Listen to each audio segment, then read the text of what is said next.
Здравствуйте! В эфире телеканала программа «Актуальное интервью», в студии Кристина Якупова. В начале апреля жители столицы региона получили квитанции с перерасчетом за потребленное теплоснабжение по итогам года. У многих выставлены счета в десятки тысяч рублей. В прошлые годы немало собственников квартир, наоборот, отмечали переплату за потребленное тепло. Но в этот раз больше половины собственников жилья столицы оказались должниками ресурсоснабжающей организации.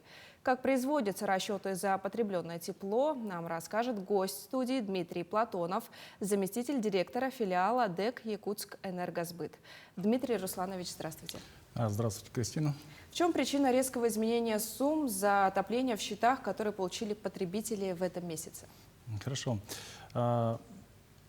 Скажу для начала, что это все происходит по требованиям законодательства. Это правила предоставления коммунальных услуг, которые утверждены постановлением правительства Российской Федерации 354. Согласно данного законодательства, начисление потребителям производится за по объемам прошлого года. Данный объем делится на 12 месяцев, и вот эта 1/12 начисляется на многоквартирный жилой фонд согласно квадратуры занимаемой площади потребителей, которые в этом доме проживают. Так как в прошлом году была зима у нас намного холоднее, чем в 2020 году, то есть у нас объем перерасчетов пошел в сторону увеличения. Но при этом следует обратить внимание, что здесь берется не отопительный сезон, когда с сентября по май, а именно календарный год, это с января по декабрь. То есть здесь в основном население путает, и когда мы говорим, что зима была холоднее, то и обычно утверждают, что это зима 2020 года. На самом деле зима 2021 года была значительно холоднее. А перерасчет коснется всего жилого фонда города? Перерасчеты коснутся жилого фонда, который находится на прямых договорах с ПАО «Якутскэнерго», и тот жилфонд, который выбрал непосредственный способ управления многоквартирным домом. Если это начисление за прошлый год, то почему оно пришло только сейчас? Согласно правил, про которые я говорил ранее, там строго очерчен тот период, в котором эти перерасчеты могут быть произведены. В данном случае это первый квартал года, который идет за отчетным. То есть, соответственно, в течение этого квартала мы производили перерасчеты, и данный объем он был начислен именно в период февраль-март.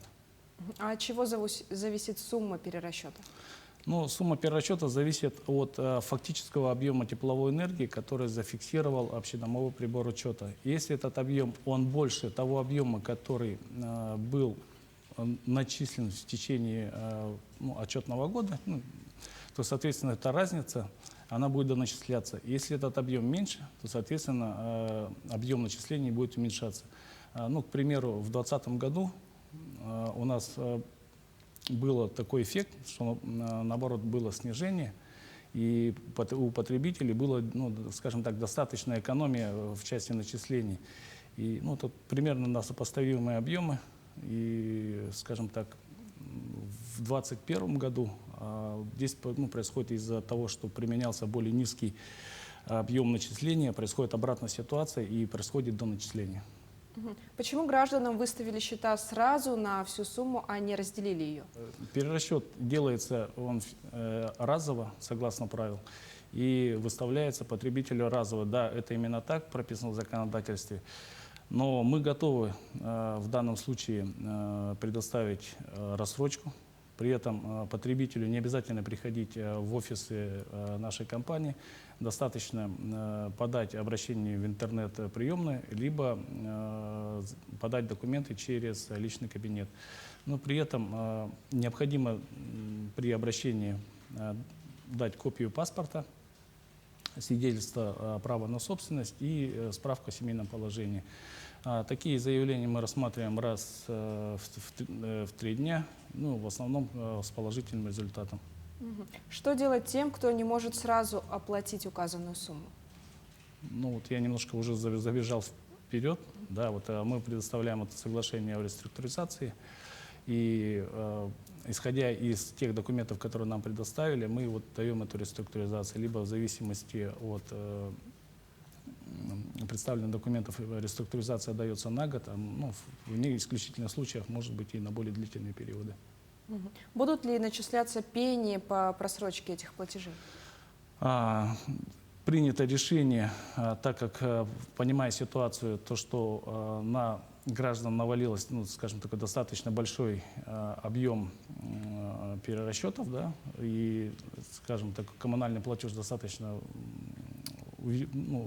увеличился, мы приняли решение о том, чтобы с апреля до конца года жителям города Якутска, которые пользуются услугами ПАО «Якутскэнерго», предоставить так называемые каникулы, в течение которых данным гражданам пения начисляться не будет.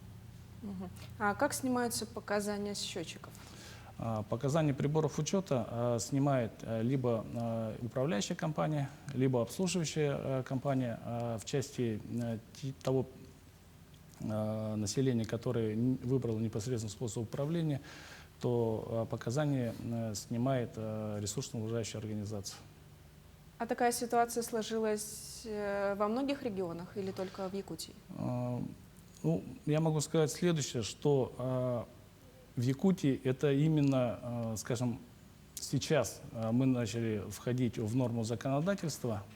Данная норма закона действует на территории Российской Федерации уже достаточно длительное время. Ну, допустим, в Нерюнгри данная норма уже действует уже достаточно давно. Ну, это тоже, скажем так, на территории республики, но, скажем так, там на поставщик тепловой энергии это дальневосточная генерирующая компания. Давайте вернемся к снятию показаний. Объясните, как снимаются показания?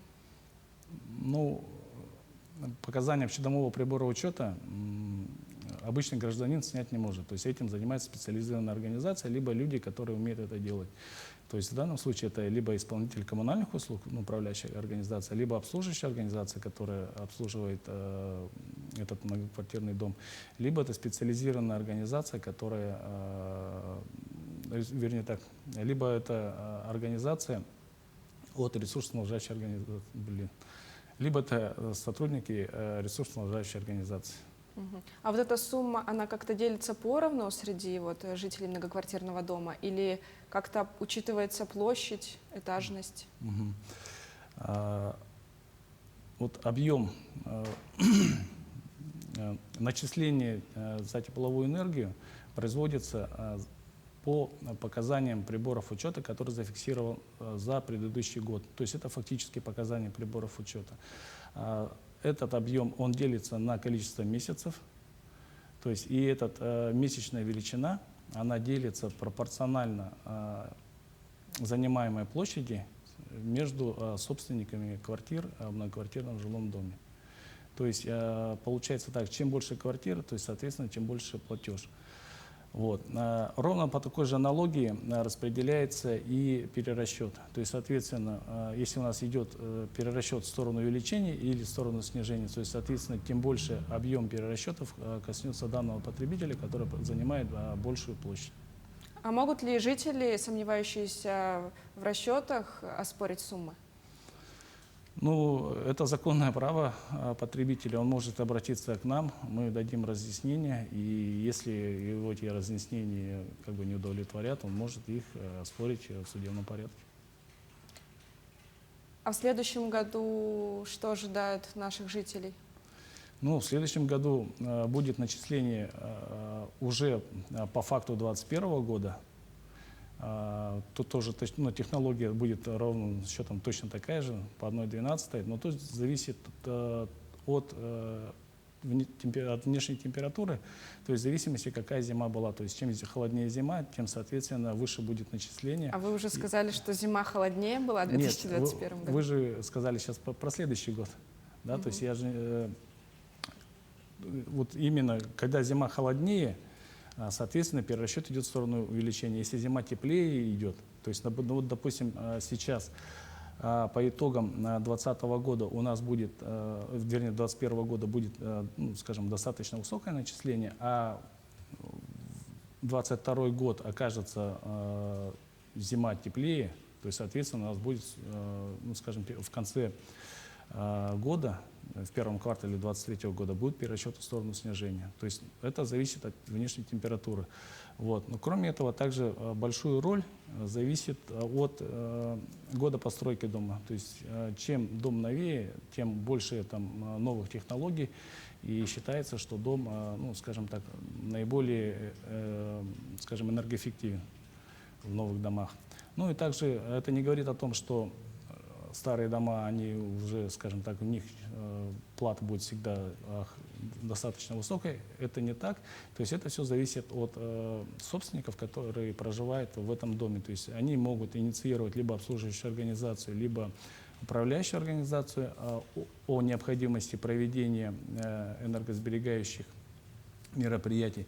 То есть, соответственно, скажем, энергопотребление по этому дому будет значительно ниже. Ну, к примеру, даже элементарно закрываемая дверь в подъезде, она позволяет сохранить тепло в доме. То есть, ну, скажем, это зависит от, ну, обращаю внимание еще раз, да, от наших потребителей, от собственников, да. То есть они, если чувствуют, что в доме жарко, то они могут обратиться в свою управляющую организацию, либо обслуживающую, о том, чтобы сделали регулировку тепловой энергии в доме. То есть если это им холодно, то увеличить, соответственно, если им жарко, то и уменьшить. То есть многие люди даже об этом, ну, скажем так, и не задумываются. Если им жарко, они открывают окна, если холодно, начинают включать обогреватели. То есть, в принципе, здесь контакт между организацией и собственником должен быть. То есть именно в таком случае тогда будет начисление, будет, ну, скажем, соответствовать той необходимой норме, которую, ну, собственники должны платить. А какая зима вот считается холодной? Как вы сказали ранее, зима вот 2020-го была холоднее. Вот от каких температур зависит? Ну, скажем, январь 2021 года это было 44,5 градуса, да, а январь 2020 года был порядка 32 градусов Цельсия, да, то есть разница, ну, скажем, достаточно очевидна. То есть именно в этот период потребление тепловой энергии было, ну, значительно выше в 2021 году. А почему все-таки произошел перерасход тепла? Это же вот обычная температура для Якутии. Ну, обогревать дом либо в 44 градуса, либо в 32, то есть это изначально разные объемы тепловой энергии. То есть, да, то есть когда поставщик тепловой энергии, он уже заранее, ориентируясь на внешнюю температуру, он увеличивает или снижает температуру на выходе, ну, скажем, в магистральные сети. Да, то есть, соответственно, далее уже при входе в дом регулировать температуру внутри дома, это уже вот либо этим должна заниматься управляющая компания, либо собственники напрямую. Дмитрий Русланович, спасибо, что ответили на наши вопросы. Это была программа «Актуальное интервью». Оставайтесь на нашем телеканале.